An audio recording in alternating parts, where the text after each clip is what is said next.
The morning after, the beggar had curled up in the corner of the veranda that night, his head resting on the bench, hoping that ENI would step out and look at him just once. But she didn't, not even a peek.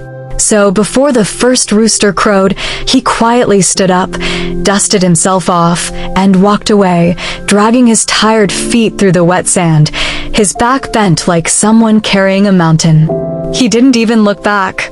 Later that morning, after ENI's stepmother left for the market and her two stepsisters had gone to school, the compound fell silent.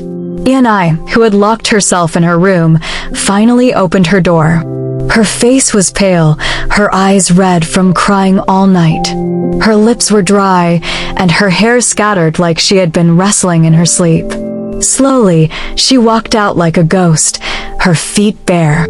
She wandered into her father's room. On the table were bottles and containers of drinks, bottled drinks, local gin, and one large keg of palm wine. Festus had brought them in for the traditional wedding rites. ENI's eyes locked on the palm wine.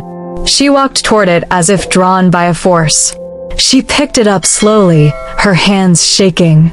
Without thinking too much, she took it into her room, locked the door again, sat on the floor, and began to drink straight from the keg, crying and muttering words that didn't even make sense. So, it's true. They fixed the wedding. I'm really getting married to Festus. I don't want this. I don't want this, she kept saying between sobs, gulping down more palm wine. Suddenly, a knock came on the door. ENI wiped her face and staggered out to open it. It was him, the beggar. He stood there quietly, looking at her with soft, confused eyes. His clothes were still damp from the previous night's rain, and his hands hung by his sides. He noticed ENI's swollen red eyes and the smell of palm wine that lingered in the air. "Are you okay?" he asked gently. ENI looked at him, tears falling again. She shook her head and turned away, heading back into her room without answering. The beggar stood there for a second, then slowly stepped inside, closing the door behind him. When he got into her room, he saw the half-empty keg on the floor and ENI sitting beside it, still drinking. "Stop drinking," he said as he knelt beside her. "It won't solve anything." She turned to him, her eyes cloudy. "Just leave me, please. Just go.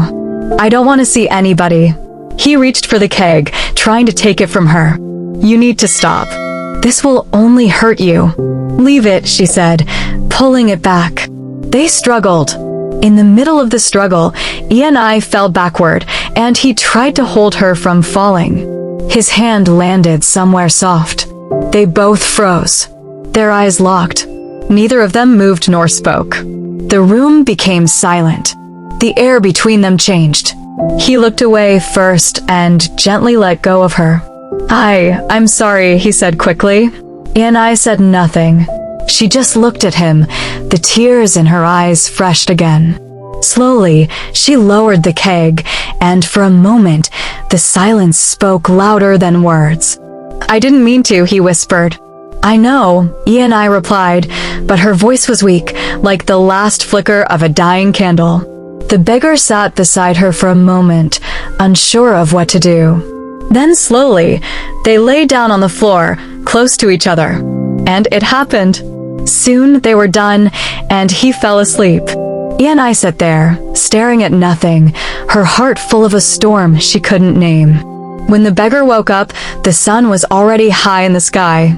He looked around, saw ENI still sitting silently in tears, and without saying a word, picked up his worn-out bag, quietly opened the door, and slipped out. He didn't look back.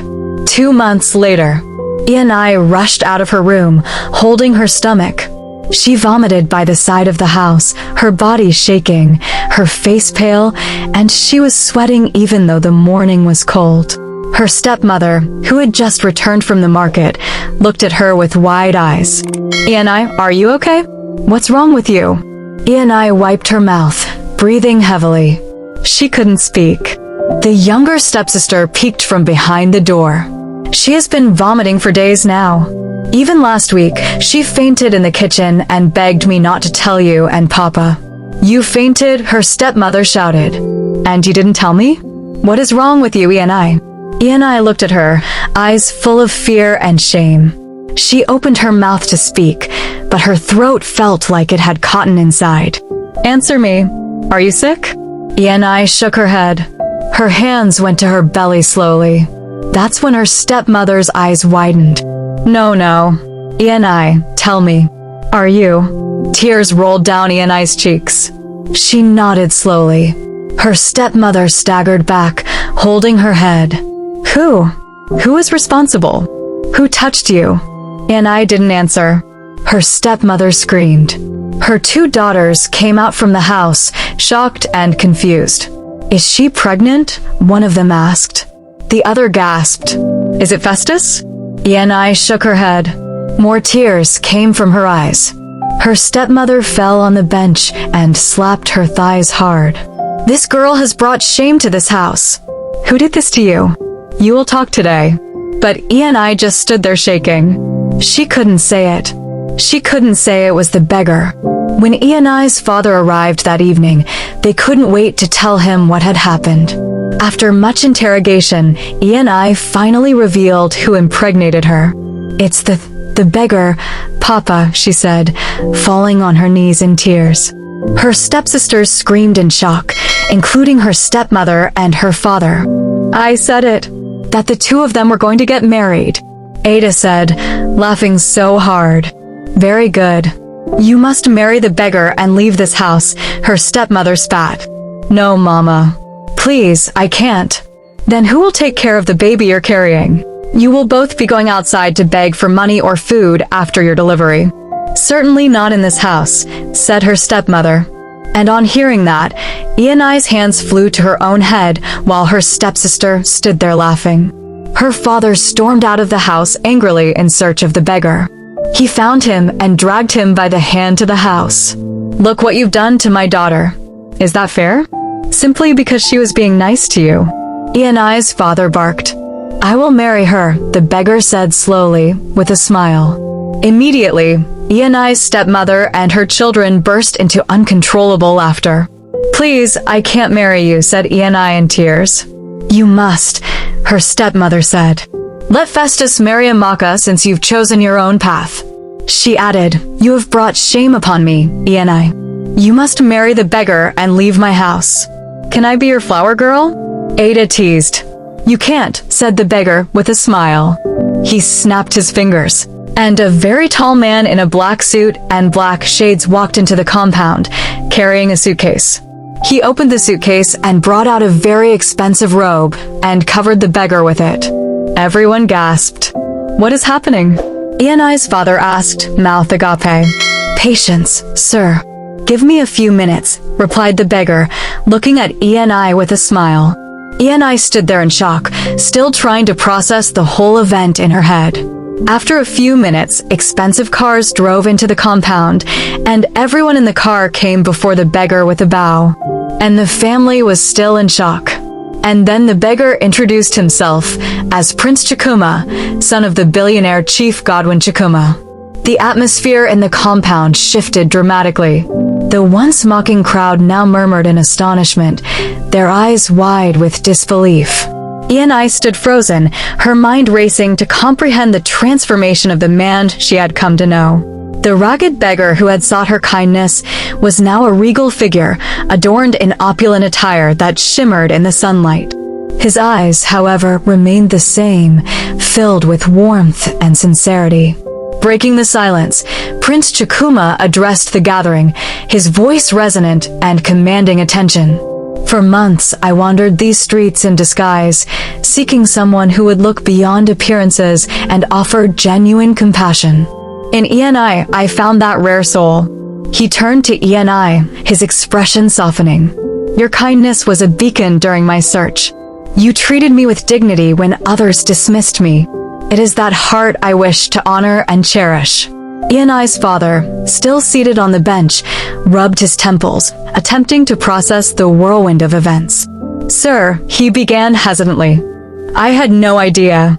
Please forgive our earlier behavior. Prince Chikuma offered a reassuring nod. There is nothing to forgive. True character reveals itself in unexpected ways. Ianai's stepmother, previously loud in her disdain, now stood silently, her face a canvas of conflicting emotions. Her daughters exchanged glances, their earlier laughter replaced with sheepish expressions. The prince continued, "I understand that this revelation comes as a shock. My intention was never to deceive, but to discover authenticity in a world often blinded by wealth." He then reached into his robe and produced an official-looking document. "With your blessing," he addressed Ianai's father, "I would like to formalize my engagement to Ianai and begin preparations for our union." Ianai's father, overwhelmed, nodded slowly. "If Ianai agrees, then you have my blessing." All eyes turned to Ianai. She felt the weight of their gazes, but focused on the man before her, the man who, regardless of his status, had always shown her respect and understanding. Summoning her courage, she spoke. "Sir, I am honored by your proposal. My feelings for you were never about wealth or status. It was your kindness and humility that touched my heart. Yes, I will marry you." A collective sigh of relief and joy emanated from the crowd. Prince Chikuma's face lit up with a radiant smile. He gently took Ianai's hand and slipped a diamond ring onto her finger, sealing their commitment. Her stepsisters watched in shock. Preparations for the wedding commenced immediately. The once humble compound transformed into a hub of activity, with decorators, caterers, and well-wishers bustling about. The news of the prince's engagement to a commoner spread rapidly, capturing the attention of neighboring villages and cities. The wedding day arrived, a grand affair attended by dignitaries, villagers, and those who had witnessed the prince's earlier guise. Ianai, adorned in exquisite traditional attire, radiated beauty and grace. Prince Chikuma, standing beside her, exuded pride and happiness. As they exchanged vows, the prince whispered, "Thank you for seeing me when I was invisible to others." Ianai replied, "It was never about what was seen, but what was felt." Ianai's stepmother stood there, eyes burning with fury. But what else could she do?